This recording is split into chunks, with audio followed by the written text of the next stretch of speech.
మీరు ఆర్టీసీలో ఫ్రీగా బస్సుల మహిళలను ఎక్కడం కాదు, మీరు ఆర్టీసీలో ఎన్ని బస్సులు ఎన్ని మార్గాలు బంద్ చేసినా కూడా మీరు చెప్పాలి.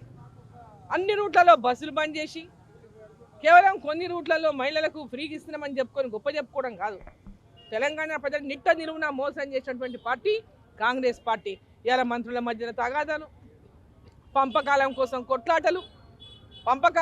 కొట్లాటలు, ఈరోజు పెద్ద ఎత్తున భూముల మీద కబ్జాలు, పెద్ద ఎత్తున భూ కబ్జాలు చేసుకుంటూ ల్యాండ్ సెటిల్మెంట్కి పాల్పడుతూ తెలంగాణ రాష్ట్రాన్ని మొత్తం ఆయన అప్పులపాలు చేసిపోతే వాళ్ళు కూడా లెక్కలు లేనంత భూములు ధరణి పేరు మీద లోపలేసుకుంటే ఇప్పుడు వచ్చిన వాళ్ళు వాటిని సరి చేసుకుంటూ వీళ్ళు లోపల మీకే పనిచేస్తున్నారు.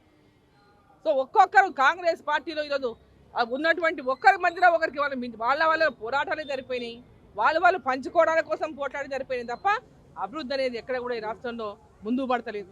కేంద్ర ప్రభుత్వం ఇచ్చిన నిధులే కనుక ఇవాళ లేకుంటే, నరేంద్ర మోదీ గారి ప్రభుత్వం ద్వారా వస్తున్న నిధులే కనుక లేకపోతే తెలంగాణలో మీకు ఎక్కడ కూడా ఒక తట్టెడు మట్టి కూడా రోడ్ల మీద వేసినటువంటి పాపన ఊరు వీళ్ళు.